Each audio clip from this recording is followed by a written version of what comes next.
ആത്മകഥായനം തികച്ചും വ്യക്തിപരവും തത്വചിന്താപരവുമായ എൻ്റെ ആത്മാവിൻ്റെ ആഖ്യാനം. എൻ്റെ പൊതുജീവിതത്തിലെയും രഹസ്യ ജീവിതത്തിലെയും തീവ്രമായ ഓർമ്മക്കുറിപ്പുകളുടെ ആഖ്യാനം. ഒരു മകന്റെ അമ്മയോടുള്ള സത്യസന്ധമായ കുമ്പസാരങ്ങൾ. അവിടെ പ്രണയവും കാമവുമുണ്ട്. അവയുടെ അതിതീവ്ര ആസക്തികളും മതിയോട് മല്ലിടുന്ന വിരക്തികളുമുണ്ട്. അവിടെ പ്രായശ്ചിത്തം കൽപ്പിക്കാൻ ഒരു പാതിരിയോ കുമ്പസാരം കേൾക്കേണ്ട എൻ്റെ അമ്മയോ ഇല്ല. അതുകൊണ്ട് തന്നെ എനിക്ക് പ്രായശ്ചിത്തം ചെയ്യാനാവാത്തതിൻ്റെ വിങ്ങലുകളും തേങ്ങലുകളുമുണ്ട്. സമകാലീന എഴുത്തിന് കൃത്രിമ ബുദ്ധിയുടെ വികൃതിയും കച്ചവടത്തിൻ്റെ വിസ്തൃതിയും അലങ്കാരമാവുന്നിടത്ത് ഞാൻ എൻ്റെ ആത്മാവിലേക്ക് തിരിച്ചു നടക്കുകയാണ്. ഉത്ഭവങ്ങളുടെ ഉൽപ്പത്തികാലങ്ങളിൽ നിന്ന് ഞാൻ എൻ്റെ ആത്മകഥാ ശകലങ്ങളെ ഒപ്പിയെടുക്കുകയാണ്.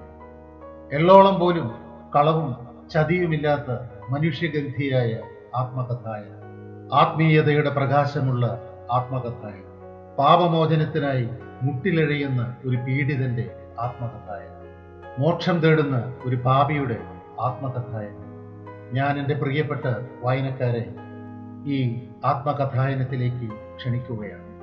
എൻ്റെ ഓർമ്മകളുടെ നോവിലേക്ക്, വികാരങ്ങളുടെ വെയിലിലേക്ക്, അപ്രിയ സത്യങ്ങളുടെ ചുടുകാട്ടിലേക്ക്, ചിന്തകളുടെയും കൽപ്പനകളുടെയും വിസ്മയ തീരത്തേക്ക്.